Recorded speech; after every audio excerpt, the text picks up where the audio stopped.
Hello, it's Mrs. Jennifer back again just to show you the salt dough clay that we baked earlier. I am going to take some time to paint my designs that I made. I'm going to start with my comfort object of my dog, of course, and then I have some other shapes for springtime, some flower shapes that I'm going to paint, and lastly some beads to make a necklace. So as you can see on the table, I have paint, brushes, some water, and I just used a paper plate to put the paint on as a palette. So I'm gonna go ahead and get started.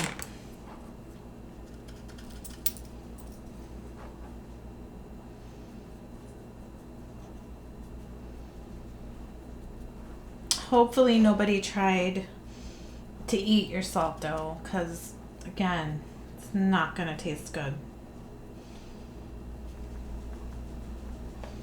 So I'm just doing the light colors of paint first. Start with a little base coat, let it dry, and then you can go on top of it with other colors, your darker colors.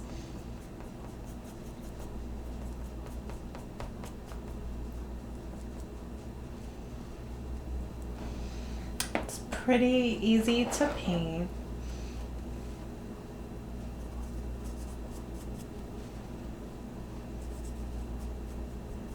You can use any kind of paint you have at home. I'm just using a Craft Smart brand acrylic paint from Michael's, but anything you find around the house should be fine.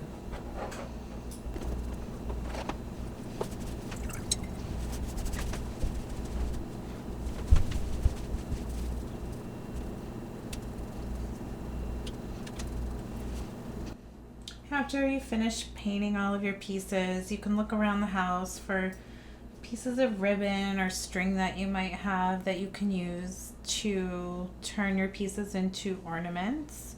And I will be sure to attach some things to mine and show you a picture with some ideas. You can also embellish them a little bit if you have like sequins or little gems or anything like that, little beads that you want to attach to them or glue onto them. Anything like that is fine. You can be as creative with it as you want to. Just have fun with it.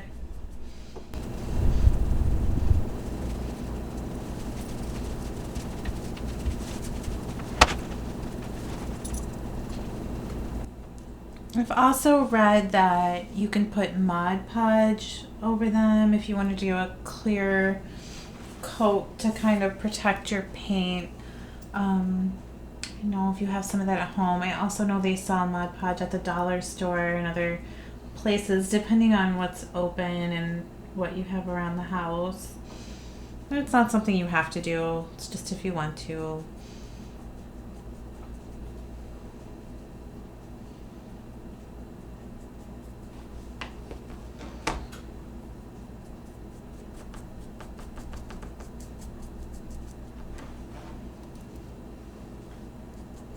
You may have to put 2 coats on. I'm looking at this flower I did right here. And maybe the lighter colors could use a second coat of paint, depending on how it dries and what paint you use.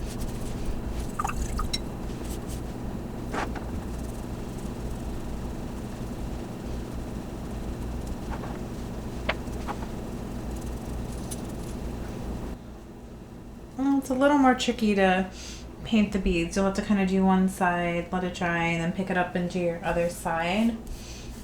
So they take a little longer.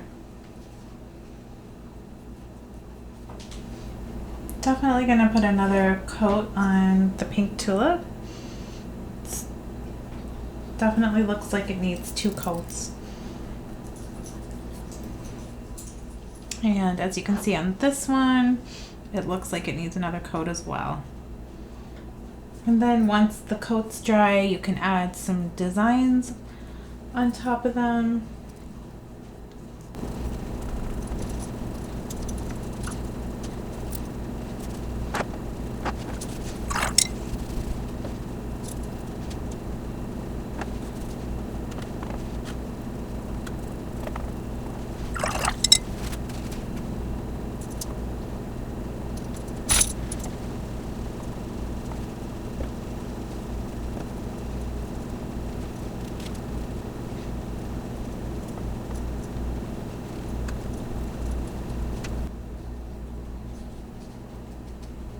just painting my dog here. I know if you're doing fur, if you're painting one of your pets, if you just kind of dab the brush on, you can get it to look like the fur.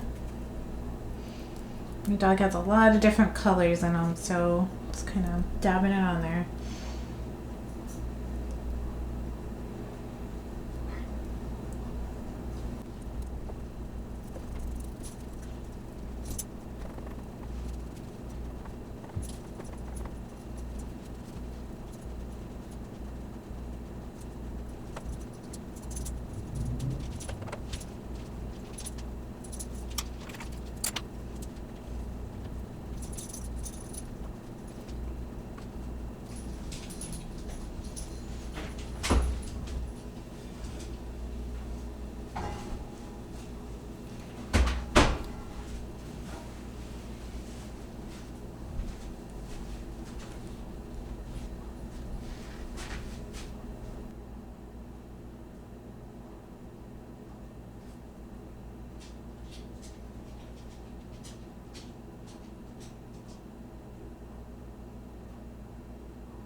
Feel free to mix your colors too. If you don't have a certain color at home, you can probably make it. I wanted my pink to be a little brighter, so I'm mixing some red into it.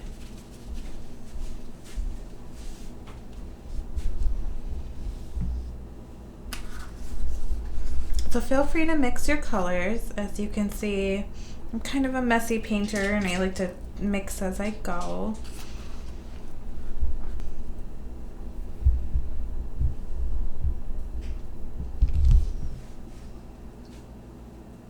If you have a lot of detail you want to add, you can always use a little toothpick if you don't have a skinny paintbrush.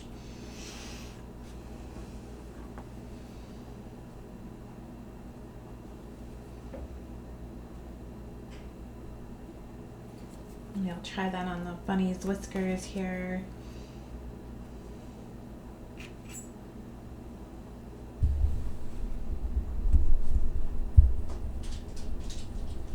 Makes it a little easier.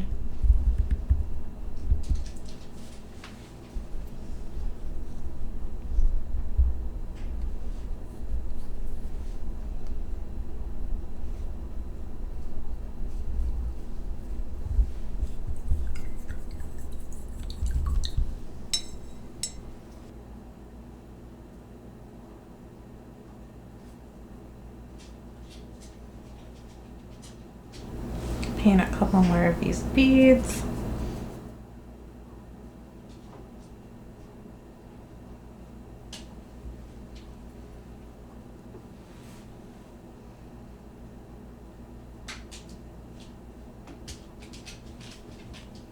Okay, these are my final pieces after the paint dried. As you can see, I made a few different flowers. I attached some ribbon so that they could be ornaments. I also have my comfort object, which is a little portrait of my dog, and a necklace that I made. So go ahead, have fun with it, be creative, make whatever makes you feel happy, and I would love to see some of your pieces if you would like to share them with me. Thanks again for watching my video.